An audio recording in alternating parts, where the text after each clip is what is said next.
Le fusilaron el 22 de octubre, le fusiló la Guardia Civil porque los domingos no se fusilaba y el pelotón que tenía que hacerlo pues se negó.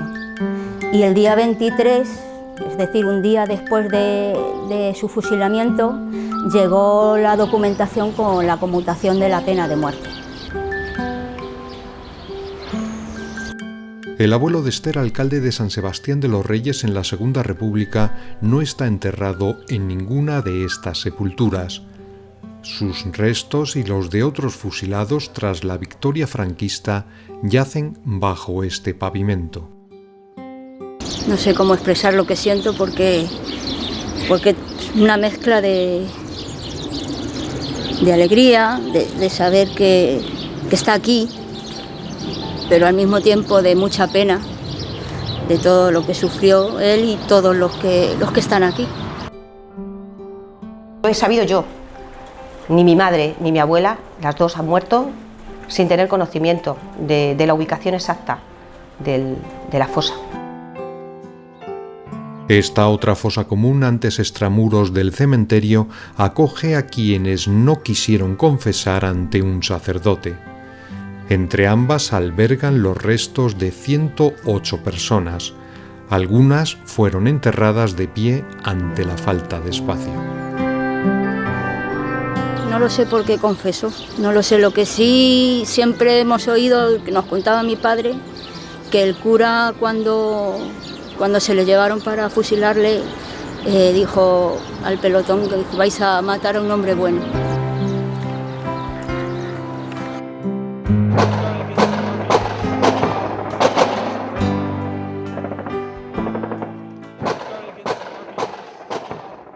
Nuestras historias comienzan en el campo de batalla, la mayoría en el frente de Somosierra. Muchos de los fusilados y represaliados en Sanse combatieron antes en las trincheras de la Segunda República.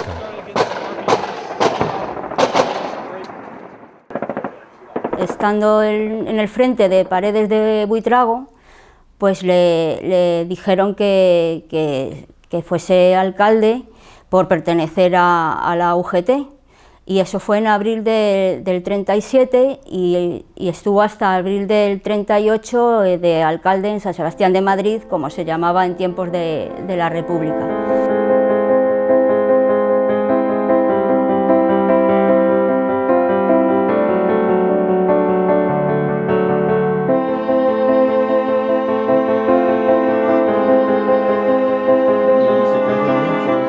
Esa gente luchó por la libertad, lo que realmente hoy estamos reclamando, la libertad. Y no es así, la historia que se cuenta hoy en día se iguala a los dos bandos y creemos que no es justo. Y aquí pues podemos leer: querido hijos, deseo la guerra acabar. Esas eran las ganas de guerra que tenían ellos. Durante su mandato no hubo problemas de abastecimiento en el pueblo, que no solo abastecía a San Sebastián, sino también que se encargaba de abastecer a los pueblos limítrofes, y también algo se mandaba para el frente. Y luego a últimos de abril dimitió y se volvió otra vez al frente a primeros de mayo. Mi padre también nos decía que había oído que no se sentía capaz de estar en ese cargo porque se consideraba analfabeto, aunque sabía leer y escribir, pero él se consideraba un analfabeto, que habría a lo mejor gente que representase ese puesto mejor que él.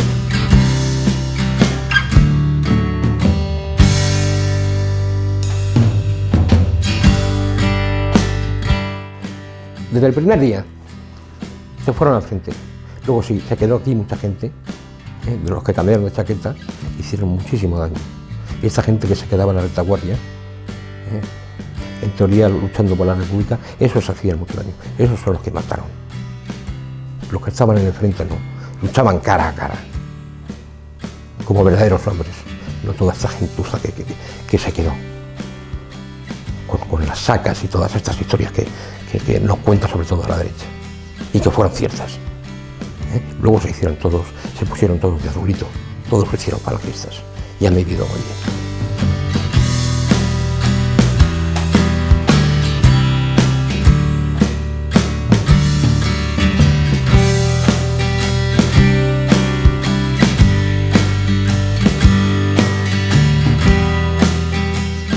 Mi abuelo estuvo en la guerra, estuvo en el frente, luchando en Barcelona.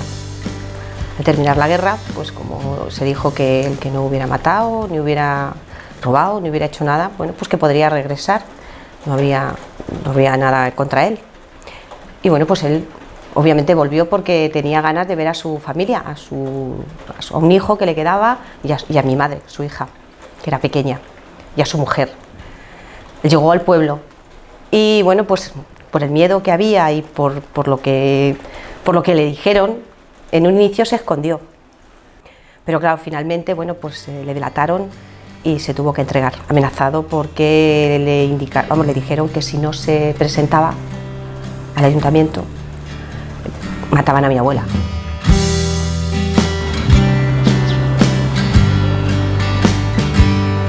Y cuando ya estaba acabando la guerra, pues le dijeron que, viendo las represalias que había en otros sitios, que si se quería marchar a Francia.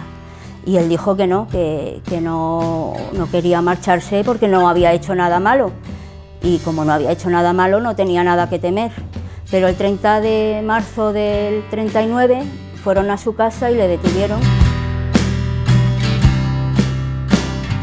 Los cargos fueron cargos de detenciones ilegales, 8 desapariciones, listas negras, cosas de ellas que él en sus cartas dice que no estaba aquí cuando sucedieron esas detenciones y esas desapariciones. Con las desapariciones estaba en el frente, en Chamartín. Ustedes se cuenta que por lo que fuera de San Sebastián de los Reyes, la gente no mató a nadie. Lo que pasa es que vinieron de Fuencarral, vinieron de otros sitios y mataron, ¿entiendes? Y se lo agarraron a estos todos. Pues la acusaba de que habían tirado los santos de la iglesia, de que había robado en no sé qué sitio. Bueno, cosas increíbles, cosas que no habían pasado, cosas de nada. Nada más que ya le digo que por mal de ojo, aquí fue todo así, a todos, ¿eh? A cada uno le tenía su signo. El que le tenía mal de ojo, iban a por él, igual que a mi padre. Nosotros supimos quién era, la gente toda sabían quiénes echaban las sentencias a sus familias. A mi padre le acusaron de ir a sacar a la señora Rupa, a saquear a la señora Rupa, que vivía en la calle San Roque, en el número aquí, muy cerca de aquí, ¿entiendes? Y mi padre, esa señora no fue nunca a su casa. Sabemos que mi abuelo, como responsable de lo que fuera de la CNT, pues fue a buscar a uno por órdenes. A ver, si a él le mandaban una orden en un escrito que venía de Madrid, de los que eran superiores a él, que tenía que ir a buscar a fulano o a mengano, pues claro, él iba. Y precisamente fue a buscar a uno que no lo volvieron a ver más. Yo no sé si él sabía lo que le iban a hacer. Es algo que yo preguntaba, pero esas respuestas mi abuela no me las daba.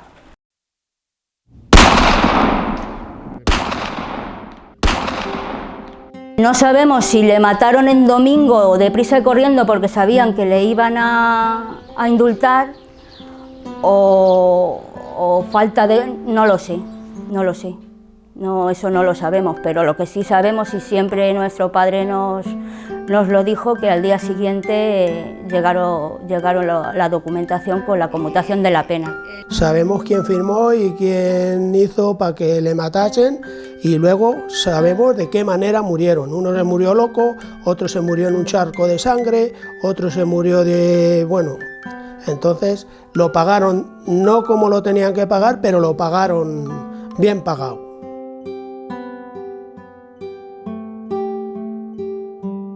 Antes de que le mataran, a mi abuela la metieron en la cárcel. Mi abuela tuvo que dejar al hijo y a su hija pues con un familiar.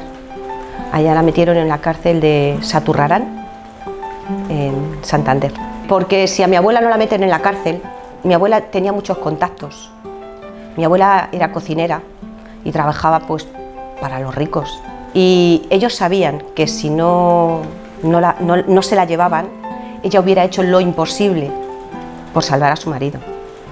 Y pues rogando, suplicando, haciendo lo que hubiera hecho falta.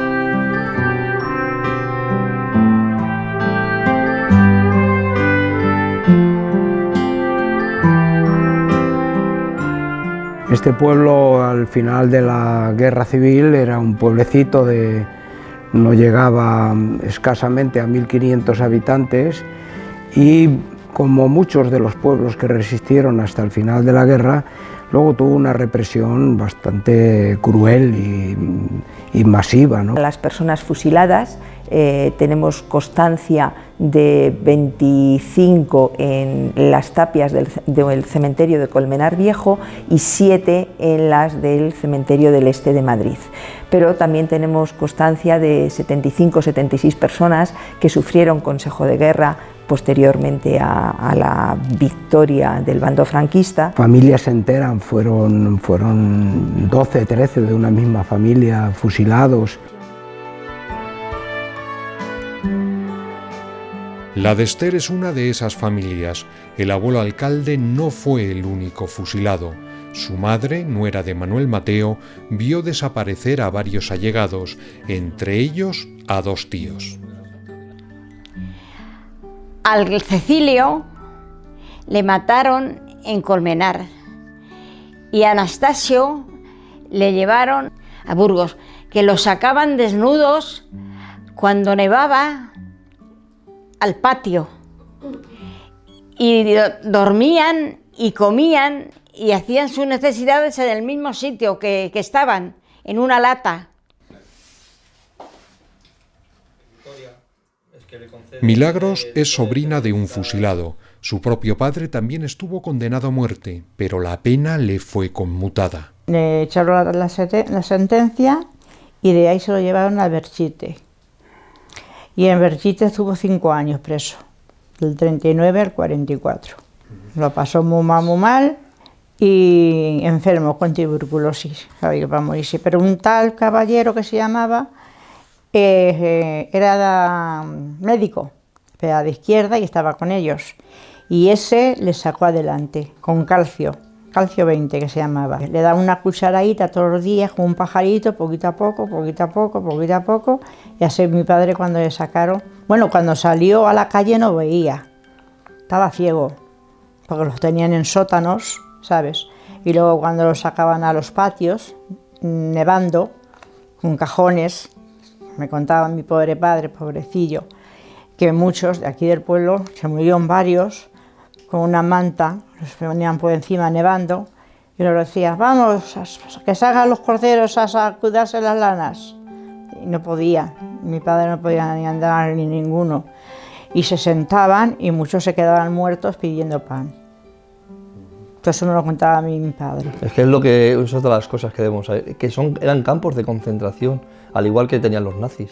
Pero eran campos donde concentraban a la gente para tenerla controlada y en muchos casos exterminarla.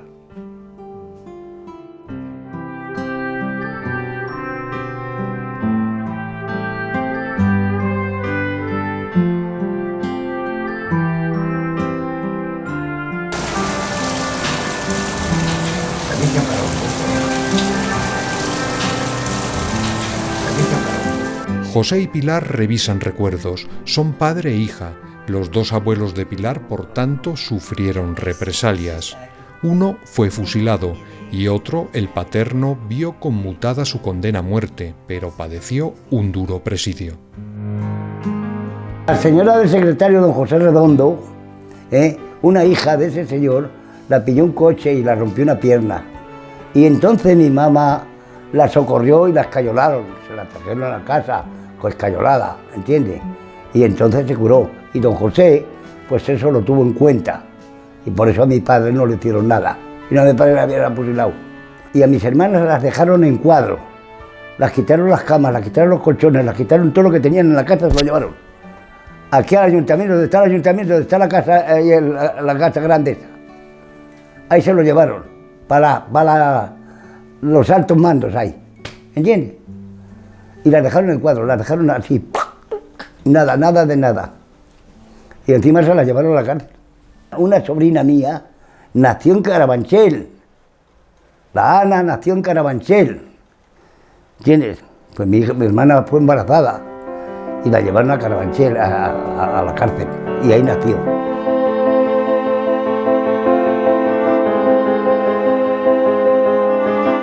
Duras condiciones de vida en las cárceles, pero también fuera de ellas, especialmente para las familias de los fusilados y encarcelados. Vejaciones, humillaciones por todos los lados. Continuamente llamando a los rojos asesinos. Total, que la lleva y estaba mi padre dando la vuelta. ¡Eres un criminal! Mira, eso Manolo, que yo digo, mira, con este te voy a matar como le llames a mi padre. Mi padre ya ha pagado.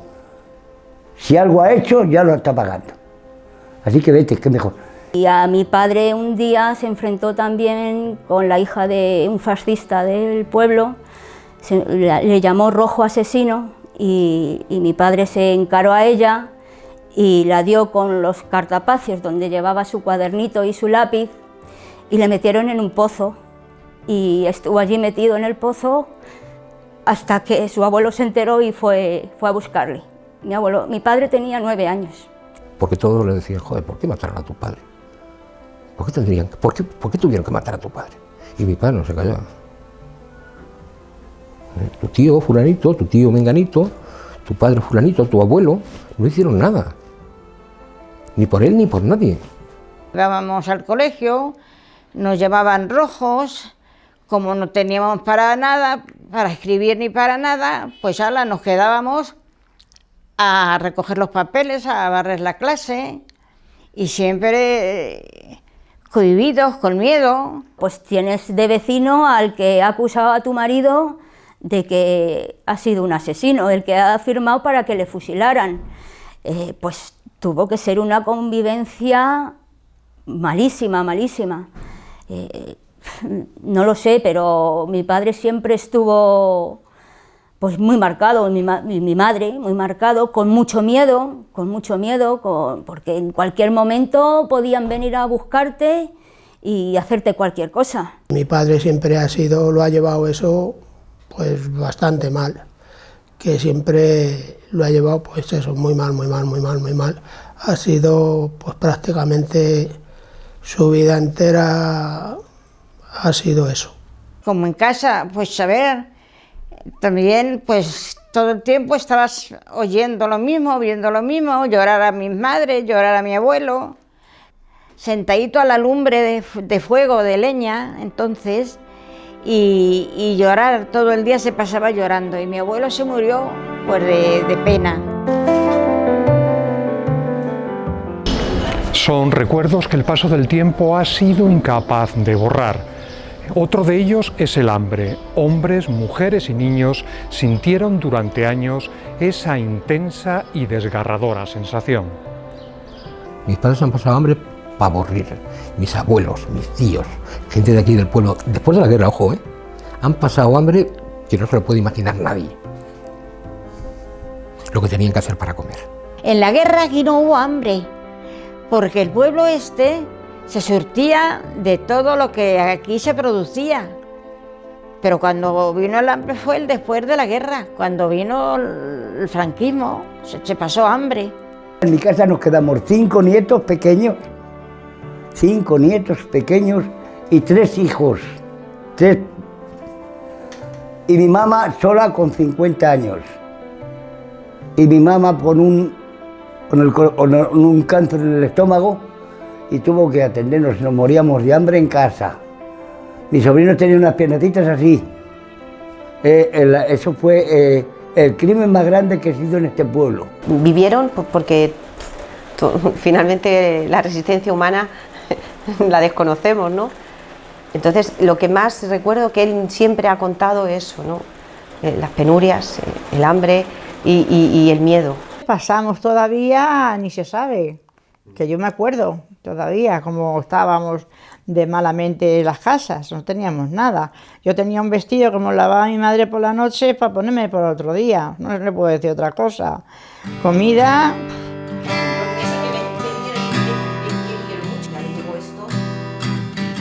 Han pasado casi 80 años. Sin embargo, todavía emociona tener entre las manos las cartas de despedida de los seres queridos antes de ser ejecutados.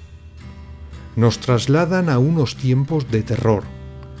Ese mismo miedo hizo que algunos represaliados ocultaran durante años su militancia política, incluso a los propios familiares. Durante todos estos años tuvo que estar, debió de militar en el Partido Comunista, porque cuando legalizaron el partido, el día que legalizaron el partido, yo se lo comenté. Yo era pequeño, le dije lo que había visto por la calle, que había gente con banderas rojas, con los coches pitando, y él me enseñó, pues, todo contento su carnet del partido. Sabes que pensamos que desde que salió, o yo creo que desde que salió en la cárcel estuvo militando porque en este país llegase la democracia. Sin embargo, lo cayó, ¿no? Sí, lo cayó. Yo sí lo sabía que mi padre era del Partido Comunista, pero en una dictadura, pero en casa, pero me decía, a callar que en las paredes, oye.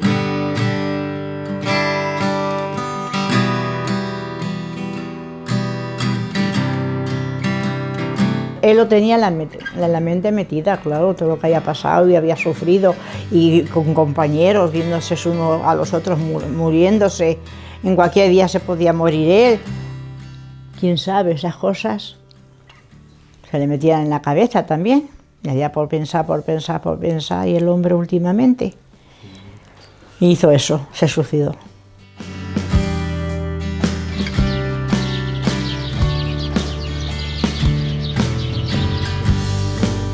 La familia de Cipriano quiere que sus restos estén más cerca de los de Reyes, el hermano fusilado en el 39. Son partidarios de la exhumación de la fosa común. Yo creo que es lo que cualquier persona le gustaría, ¿no? Que sus seres queridos, sus familiares estuviesen donde se pudieran ver, donde se pudieran ir a visitarlos. Hay veces que pienso que me gustaría que estuviese con mi padre, los dos juntitos. Pero otras veces pienso que está aquí con los compañeros con los que luchó por defender un gobierno legítimo. No lo sé. Tengo ideas contradictorias.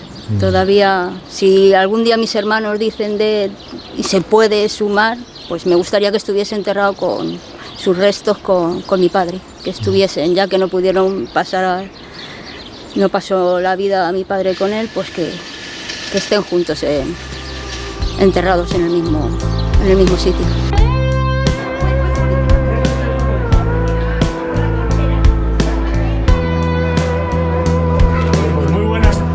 Que el ayuntamiento se haya prestado a aprobar esa moción, a poner una placa en la puerta del ayuntamiento y a estudiar lo del memorial, que han salido también como idea en el grupo de trabajo, a mí me parece que es un hecho histórico.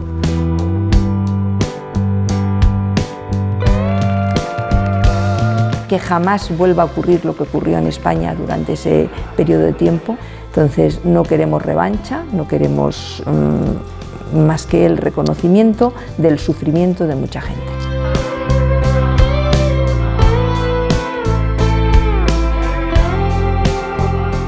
No hay rencor porque no nos han educado en el rencor. Lo que hay es que queremos la verdad. No pedimos revancha, queremos que nos pidan perdón por una cosa que nos hicieron, que nos mataron a la gente injustamente. Se ha perdonado, pero no se ha olvidado. Se ha perdonado, pero no se ha olvidado. ¿Por qué voy a odiar a nadie yo? Si no se debe de odiar. Esos señores es mejor dejarlos que sufran y se mueran viejos, hay que sufran ahí. En definitiva lo hemos perdonado, les hemos demostrado que hemos sabido convivir con toda esa crueldad y con todo ese odio y con toda esa maldad que han tenido y no nos han pedido perdón.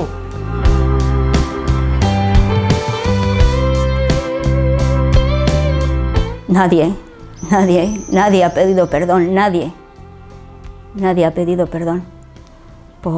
Ni le pidieron perdón a mi padre, ni a mi madre, ni a nadie de la familia, nadie nos ha pedido perdón.